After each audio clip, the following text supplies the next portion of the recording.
I told you your thoughts could either shake hell or fuel it? What if I told you that your mind, yes, the quiet battlefield behind your eyes, is the very front line of spiritual warfare? This isn't poetry.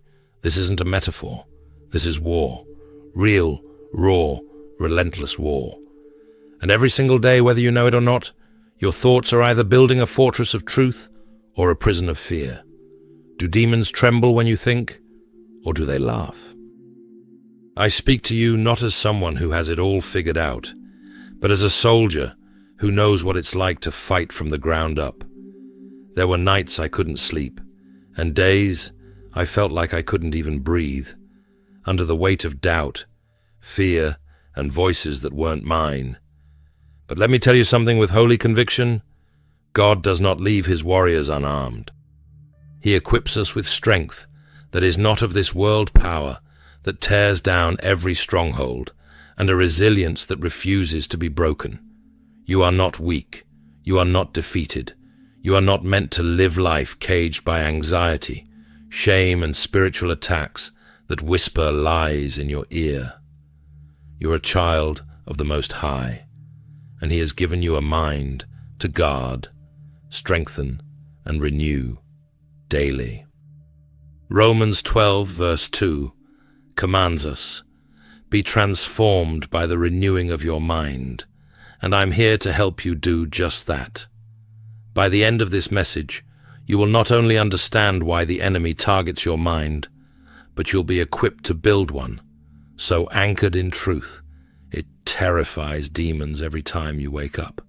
Stay with me. This is more than motivation. This is a divine call to arms. Let's begin. 1. Destroying strongholds, one lie at a time. Friend, know this. You can't fight what you won't face, and you can't defeat what you've normalized. Let's talk about strongholds. Not the kind made of stone and steel, but the ones built in silence, lie by lie, thought by thought. The enemy doesn't always come with a sword. Sometimes he comes whispering, "You're not enough. You'll never be free." And you know what's dangerous? When we believe it. In John 8, verse 44, Jesus calls Satan the father of lies. That's his native tongue. He speaks deception fluently, and his strategy hasn't changed since the Garden of Eden. He twists truth, he casts doubt, he corrupts clarity, and before you know it, a lie becomes a mindset. A mindset becomes a stronghold, and a stronghold becomes a way of life. But God, hallelujah, has not left us defenseless. 2 Corinthians 10, verse 4 to 5, gives us the blueprint. The weapons we fight with are not the weapons of the world.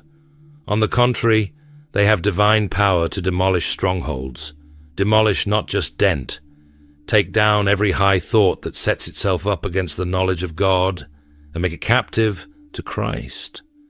That's spiritual warfare at the root, that's renewing the mind. So let me ask you, whose voice is louder in your mind right now? God's or the enemy's? It starts with awareness, identifying the lie, exposing it to the light of God's truth. You can't rebuke what you won't recognize, and you can't break free if you keep feeding the chains. Every time we entertain the devil's whisper over God's word, we allow him a seat at the table of our minds. But today I declare that his reservation is cancelled. My friend, the word of God is not just ink on paper. It's a sword forged in heaven. It strikes deeper than the sharpest sword, and it cuts through confusion, breaks, lies, and brings light to dark places in your soul. When Jesus faced the devil in the wilderness, he didn't argue, he didn't negotiate. He said, "It is written." That's our model. That's our weapon. If the enemy says you're worthless, I answer, "I am fearfully and wonderfully made." Psalm 139, verse 14. If he hisses, "You're alone," I remind him, "God will never leave me nor forsake me." Hebrews 13, verse 5. If he accuses, you're too broken. I declare, there is no condemnation for those in Christ Jesus. Romans 8. This is how we fight back. This is how we tear down strongholds, one lie at a time. Not by willpower, but by word power. Not by positive thinking, but by spirit-led renewing. Romans 8 verse 6 tells us, the mind governed by the flesh is death, but the mind governed by the Spirit is life and peace. That's the goal. Not just survival, but peace. Not just coping, but conquering. So lean in. Don't just watch, engage. Let this be the moment you decide. No more room for lies in my head. No more space for Satan in my thought life. I'm building a mind so full of truth that demons lose their grip before they even try. 2. Training your mind in the furnace of Scripture. Now, it's time to build a fortress of truth that not only protects your mind, but terrifies the enemy. And this kind of mind doesn't get built overnight. It's forged in the fire of Scripture. You see, you cannot think like Christ unless you feed on what Christ spoke. His words are not just sacred history, they are living strategy. Hebrews 4 verse 12 declares that the Word of God is living and active, sharper than any double-edged sword, not dull, not distant alive, and it cuts deep, not to destroy but to discern, to divide what is soul from what is spirit, to show us what's truly from God and what's just noise dressed up as truth. Reflect on this. When pressure hits, do you reach for the word or for worry? When fear starts whispering, does God's voice still speak louder than your thoughts? I've learned that Scripture is not just a weapon, it's a furnace. When I hide God's word in my heart, like Psalm 119 verse 11 says, I have hidden your word in my heart, that I might not sin against you. I'm not just memorizing verses, I'm armoring my mind. I'm burning away fear, pride and anxiety in the heat of divine truth. Training your mind in Scripture is like blacksmithing steel.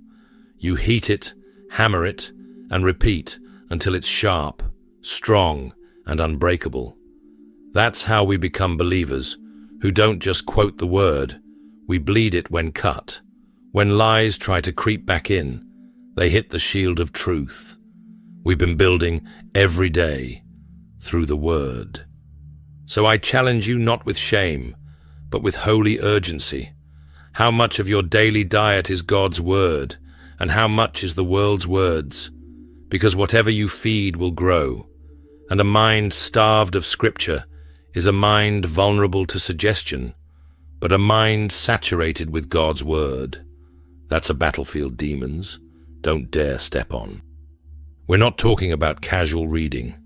We're talking about immersion, letting the word get into your bloodstream, not just your bookshelf, praying through it, meditating on it, writing it down, declaring it out loud, until the atmosphere around your thoughts shifts, until fear starts to shrink and your faith starts to roar.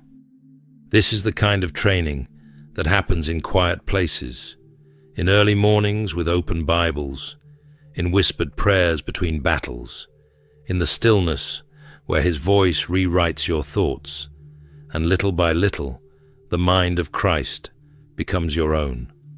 1 Corinthians 2 verse 16. 3. The power of mental discipline in the silence. True mental strength isn't forged in applause, it's carved in solitude. We live in a world that rewards noise, distraction, and constant stimulation. But in the kingdom of God, it's the silent places that build the strongest soldiers. Think about it. Jesus didn't prepare for His ministry by broadcasting His plans. He withdrew. He fasted. He was alone in the wilderness before He stepped into His calling. Strength comes when the soul learns to be still and know. Isaiah 26 verse 3 promises, "You will keep in perfect peace those whose minds are steadfast, because they trust in you." Did you catch that? Perfect peace comes not from perfect circumstances, but from a steadfast mind, a focused mind, a mind that refuses to chase every thought, fear, or emotional flare-up, but instead rests in trust. That kind of mind doesn't just resist demonic attacks, it confuses the enemy, because demons can't comprehend the peace that surpasses understanding. Philippians 4 verse 7. But here's the truth. That kind of peace doesn't come by accident. It's cultivated, trained, sharpened in the hidden moments. In the hours of quiet where no one is liking your posts or applauding your devotion. It's the inner life that builds the outer power. Lamentations 3 verse 25 to 28 gives us a rare but powerful image.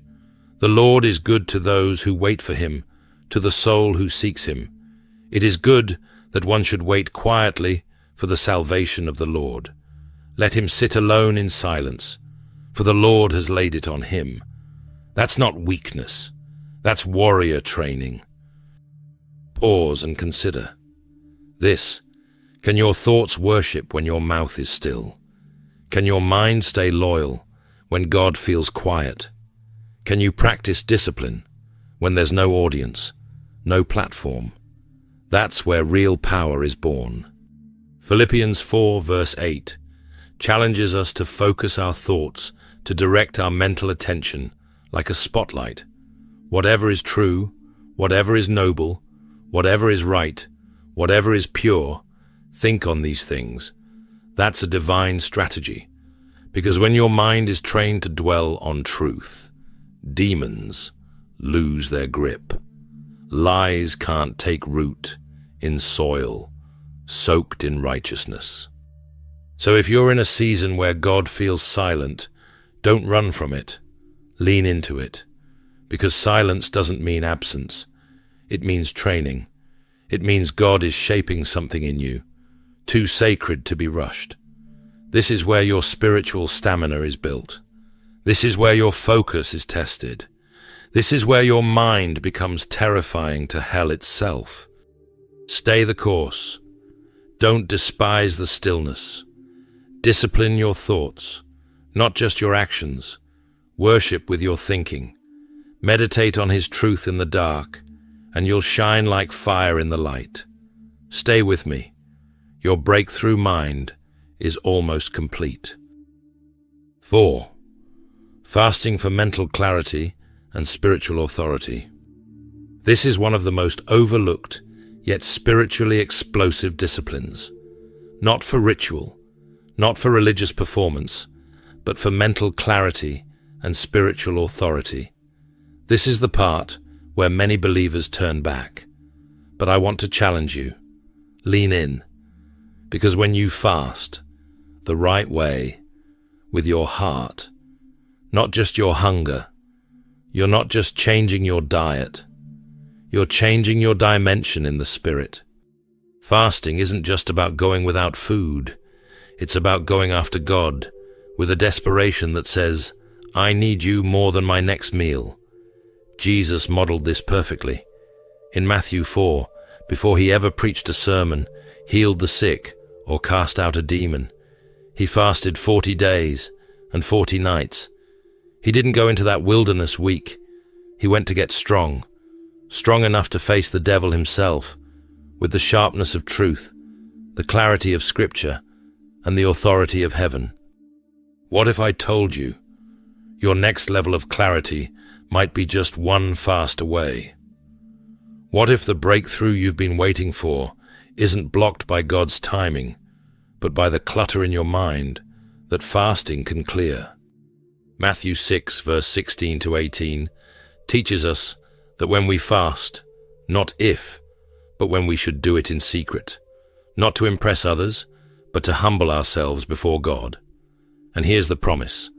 Your Father who sees what is done in secret will reward you. That reward isn't always material. It's often mental. A rewiring of your perspective. A divine peace that silences the storm in your thoughts. A renewed confidence that shuts the door on fear. In Matthew 17, verse 21, Jesus delivers a sobering truth to his disciples after they failed to cast out a demon. He said, "This kind does not go out except by prayer and fasting." Did you catch that? Some demonic resistance doesn't break under surface-level faith. It breaks under consecrated focus, under disciplined hunger for God. Fasting turns down the volume of the flesh, so you can hear the Spirit more clearly. I once walked through a season where everything around me felt like fog prayers, unanswered decisions, unclear peace, just out of reach. And I'll be honest, I didn't feel like fasting, but I knew the Word was calling me to it.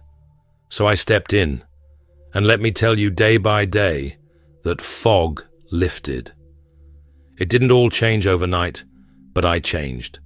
My thoughts aligned, my discernment sharpened, my boldness returned.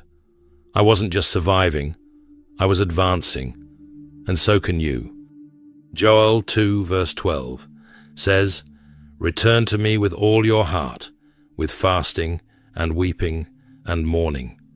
Fasting is about returning, realigning. It's not a punishment, it's an invitation to get your mind back, your clarity back, your power back. So, here's what I'm asking you. Are you willing to fast, not just with your stomach, but with your thoughts? Are you ready to cut off the distractions, the mental junk food, the spiritual clutter? Because the enemy thrives in fog, but fasting clears the field. 5. Praying like a mind, possessed by heaven. No matter how trained your mind is, no matter how disciplined your thoughts are without prayer, it's like a sword without a warrior. It might look impressive, but it won't win the battle. Prayer isn't the backup plan, it's the battle plan. And when your thoughts are soaked in prayer, when your mind becomes a sanctuary of divine communication, demons don't just flee, they tremble. I'm not talking about the kind of prayer that waits until things go wrong. I'm talking about praying without ceasing, just like Paul commanded in 1 Thessalonians 5, verse 16 to 18. This is the rhythm of a heaven-possessed mind. You breathe and believe, you walk and worship, you drive and declare. You don't clock in and out of the presence of God, you live there. James 5 verse 16 reminds us that the prayer of a righteous man is powerful and effective, not weak, not wasted, powerful. And when that prayer is born from a mind renewed by the Word, refined by silence and consecrated through fasting, it becomes unstoppable. Your mind becomes an upper room. Your thoughts begin to echo the cries of heaven. You're not just praying to God, you're praying with Him. Ephesians 6 verse 18 tells us to pray in the Spirit on all occasions, with all kinds of prayers and requests. That's the kind of prayer that rewires the mind. It's not limited to a location, a posture, or a time of day. It's a spiritual GPS locked on heaven's frequency. And when you stay tuned in, you begin to see life differently. Your problems don't shrink, but your faith grows. You stop reacting and start responding with divine clarity, not carnal emotion. Let me ask you, this is your mind, a house of prayer or a hotel for fear? Because whatever you entertain will eventually rule. When you give fear a room, it demands the whole house. But when you build your thoughts around prayer, when every fear becomes a petition, every worry becomes worship, then fear has nowhere to stay. It gets evicted by the glory that lives inside you. Sometimes I've found that the most powerful prayers aren't the loudest, They're the ones whispered through clenched teeth in a dark room when no one's watching. They're the prayers that come from a mind so determined to align with heaven that hell has no choice but to back down. That's the mind demons fear, not just educated, but saturated, not just intelligent, but interceding. So, beloved, don't just train your mind, pray it into alignment, declare over it, speak life into it, rebuke lies from it, and do it daily with fire. Let your thoughts be prayers. Let your imagination be soaked in God's promises. Let your inner dialogue be a conversation with the King. Because when your thoughts become battleground prayers, you stop reacting to the devil and start defeating him.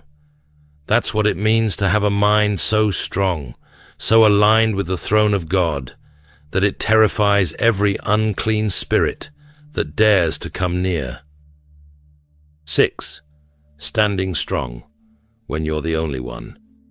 There will come a moment in your journey where you will look around and no one is standing with you.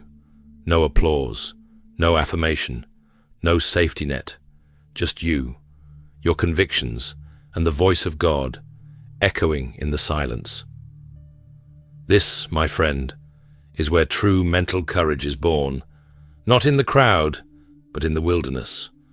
Not when everyone agrees with you, but when no one does. Elijah knew this place well. In 1 Kings 19 verse 10, he cried out, "I have been very zealous for the Lord, God Almighty. I am the only one left." Can you feel that? The exhaustion, the weight, that moment when the mind wants to give in, not because you don't believe in God's power, but because you feel utterly alone in your obedience. And yet Elijah didn't stop. He didn't give in to fear. He poured out his heart, and God met him in that cave, not with a shout, but with a whisper. Because sometimes heaven's power is not revealed in the thunder, but in the stillness of your faith when you stand alone. Let me talk to someone who's been standing without recognition. You've been holding the line for righteousness in a world that's gone dark. You've been choosing purity in a culture of compromise. You've been believing when others walked away. Hear me. You are not weak. You are not abandoned. You are chosen for this moment. 2 Timothy 1 verse 7 declares, "God has not given us a spirit of fear, but of power, love, and a sound mind." That's not just a promise. It's a reality. We must claim every time fear tries to make a home in our thoughts.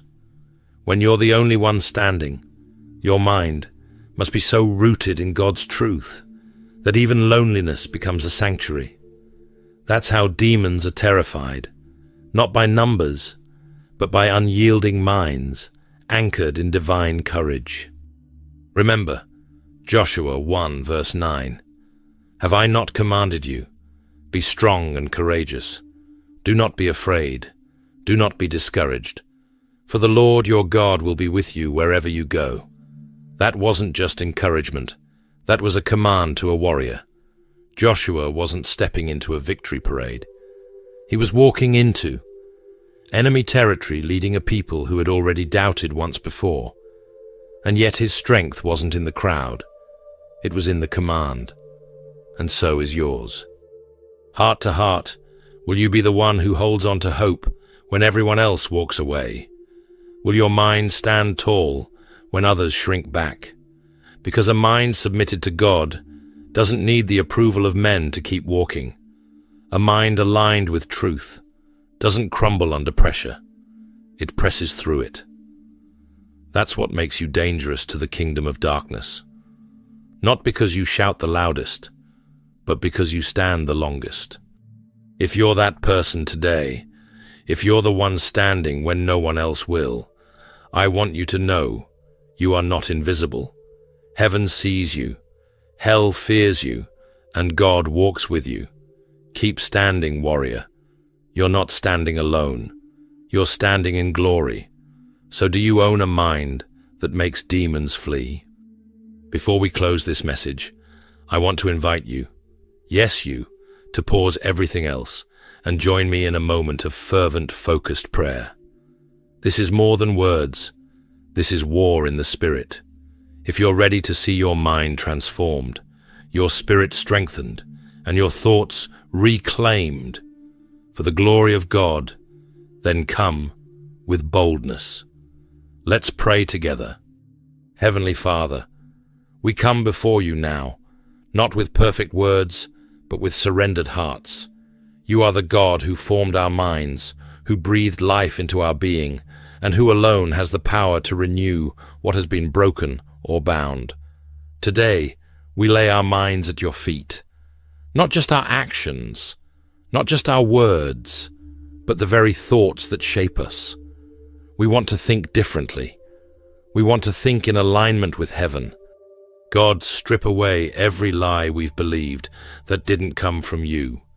Tear down strongholds we've grown used to.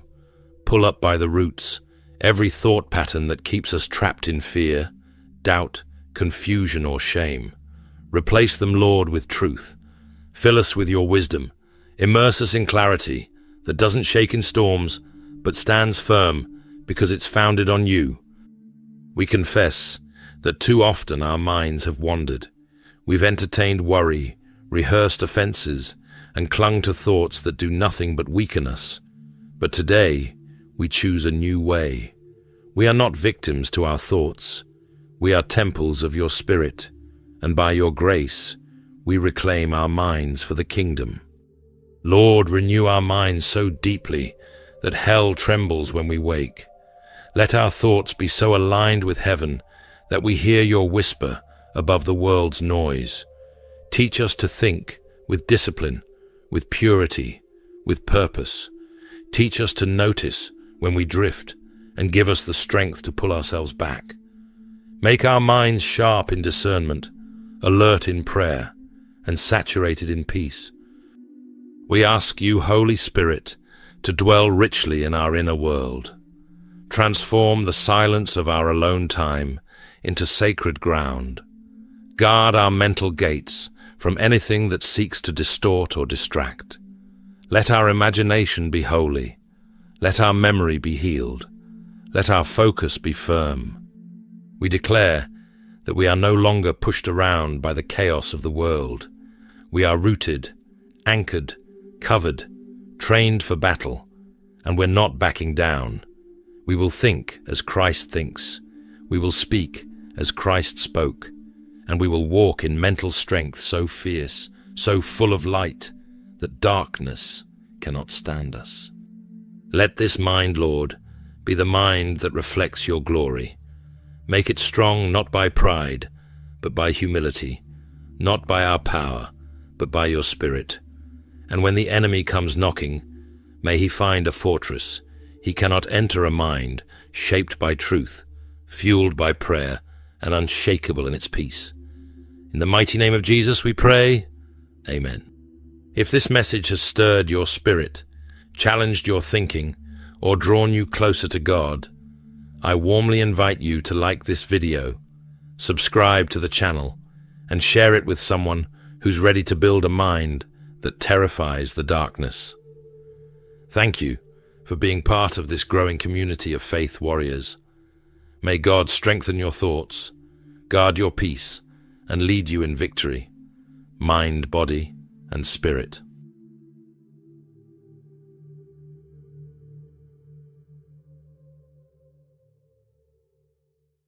Ladies and gentlemen, today I invite you into a space of deeper awareness, a moment to consider the invisible threads that may be weaving two hearts toward union. This is not just about romance, it's about resonance. And when we speak of soulmate energy, we're not speaking of fantasy.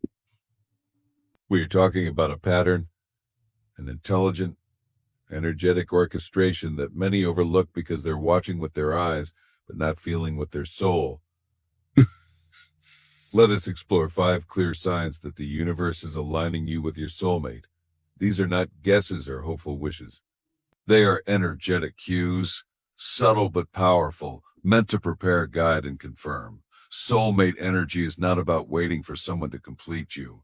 It's about becoming whole, so that when the other whole arrives, your union becomes not a dependency, but a symphony. The universe does not rush, but it is always precise. Trust the signs, honor the journey, and when your soulmate arrives, it won't be with fireworks, but with a sense of peace that feels like home.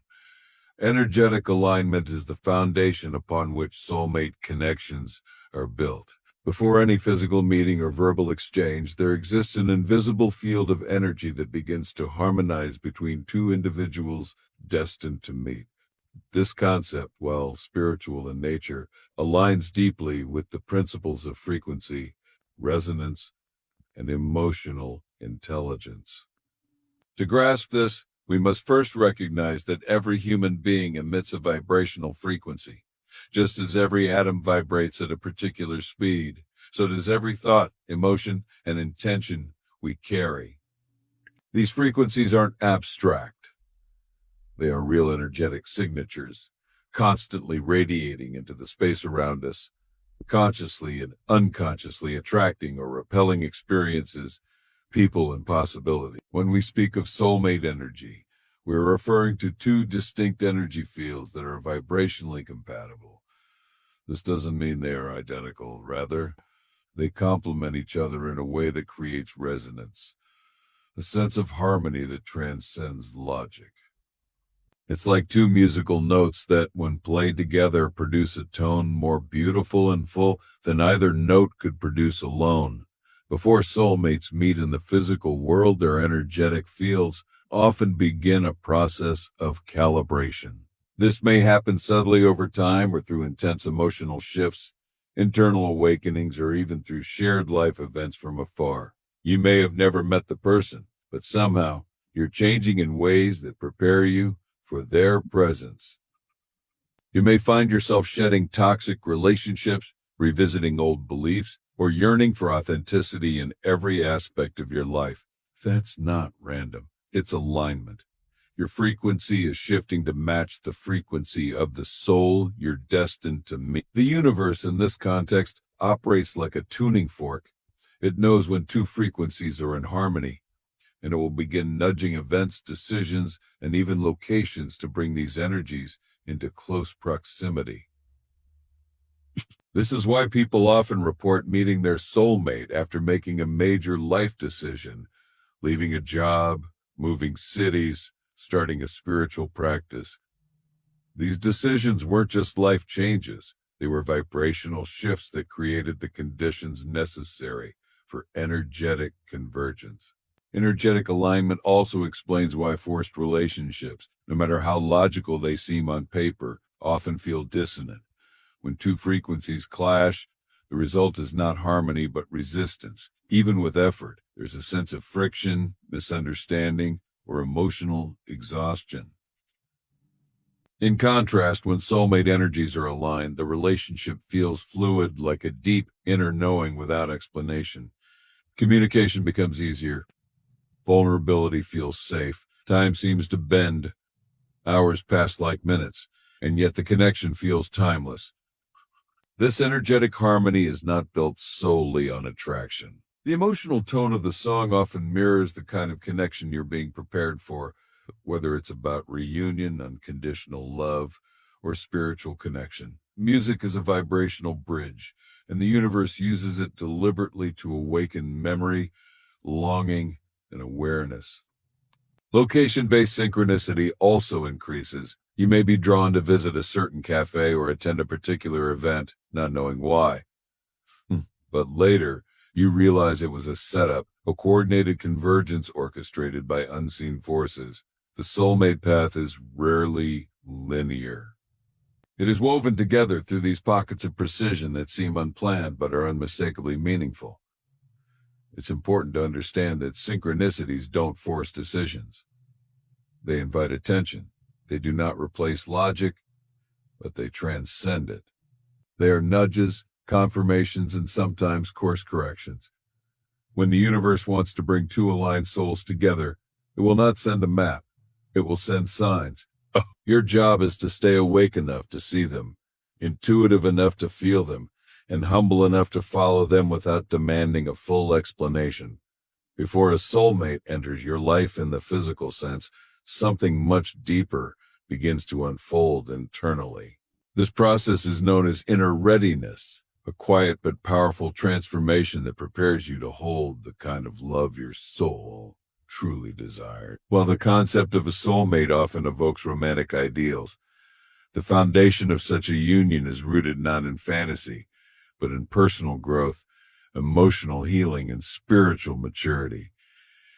Inner readiness does not happen overnight. It is typically catalyzed by a period of introspection, discomfort, or change.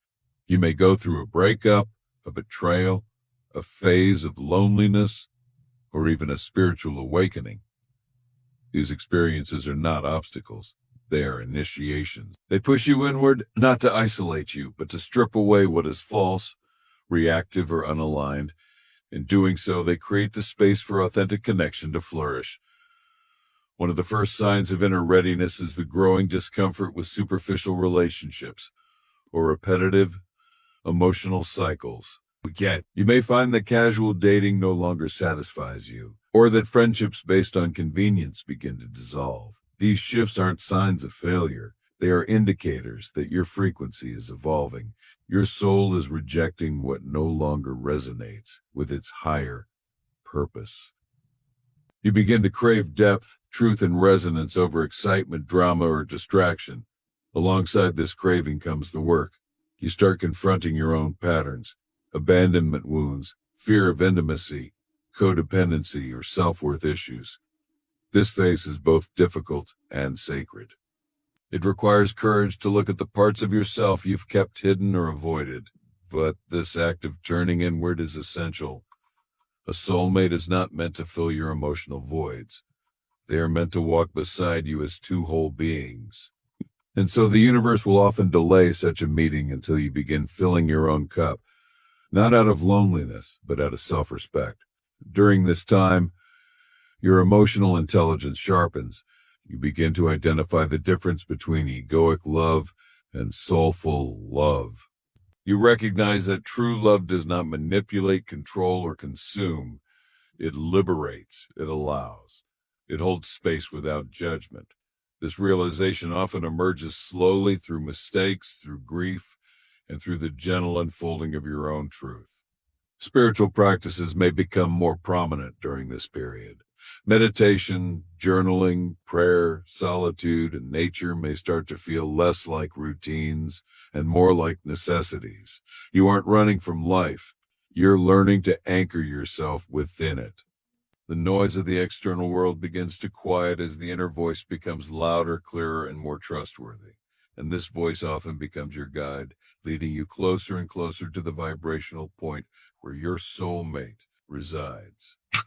Another profound aspect of inner readiness is the softening of resistance. In the early stages of seeking a soulmate, many operate from urgency or impatience. But as you grow, that desperation dissolves into a quiet knowing. You no longer need someone to complete you.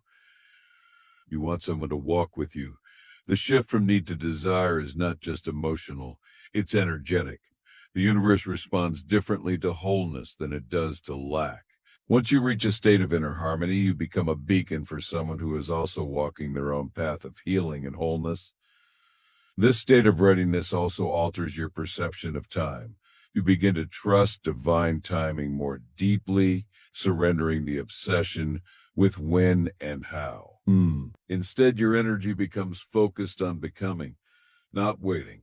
And in becoming the truest version of yourself, you unconsciously send a signal into the energetic field, a signal only your soulmate can fully recognize and respond to. In the context of soulmate energy, divine timing is often the most underestimated and misunderstood principle. It is natural to desire love, to seek connection, intimacy, and belonging, but the universe does not operate on human urgency. It operates on alignment. Divine timing is not a delay. It is a design.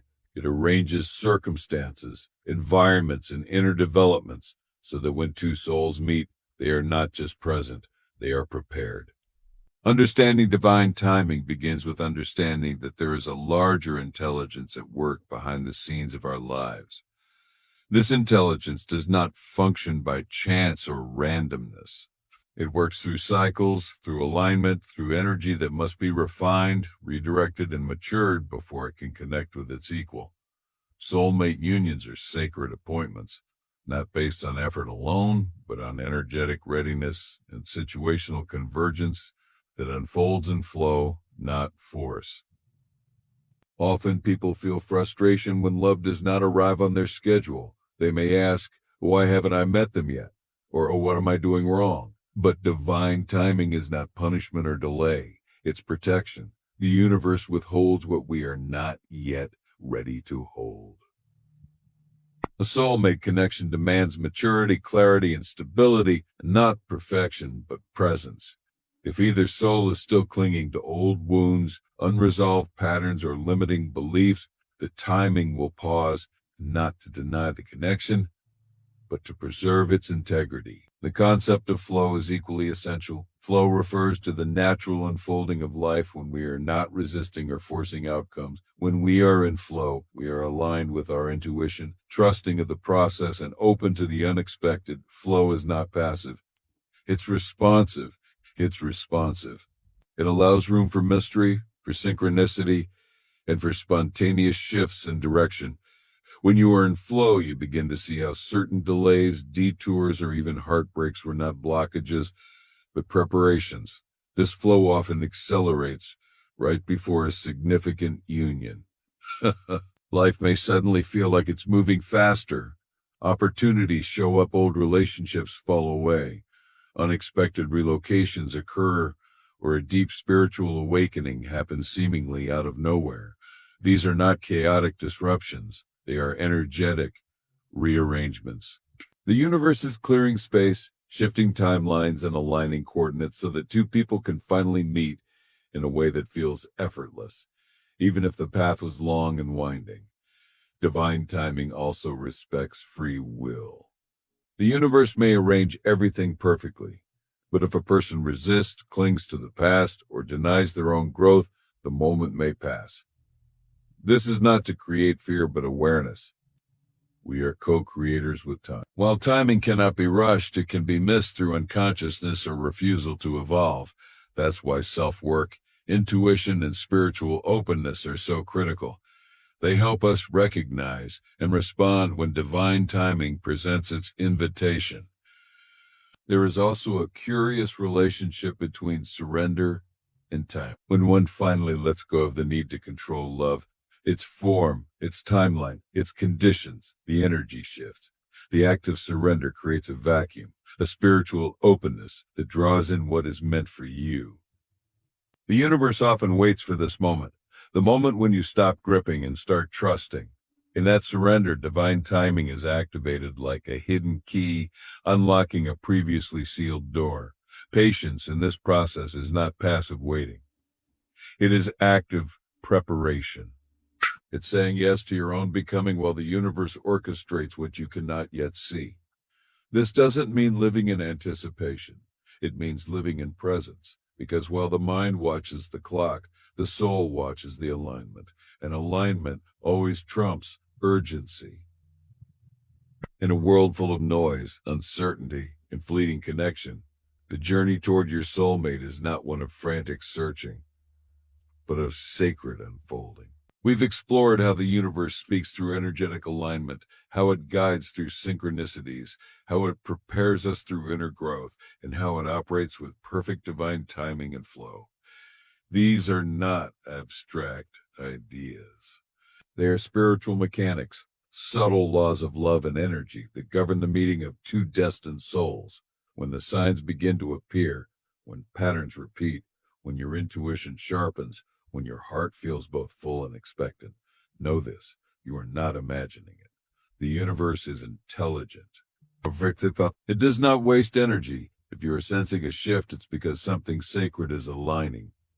The preparation you're experiencing is not in vain. Every step inward, every moment of clarity, Every synchronicity is part of a larger pattern weaving you towards someone who is already being guided toward you. But this journey is never about waiting for someone else to arrive.